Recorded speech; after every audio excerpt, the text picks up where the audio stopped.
सुनो, तुम्हारी वफा पे मुझको अगरचे पूरा यकीन है,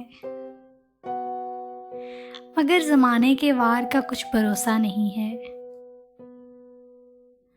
सो अगर कभी ऐसा हो कि तुम्हें मुझसे नफ़रत हो जाए, तो कभी उन बातों से नफ़रत मत करना जो कभी हमने एक दूसरे से की थी। कि बातें तो राब्ता होती हैं, वो बेंच जहाँ हम बैठा करते थे, वो पहली बारिश, वो काफ़ी के खाली मग, वो सिनेमा का पहला टिकट, वो आखिरी 2 सीटें, सब कुछ याद रखना,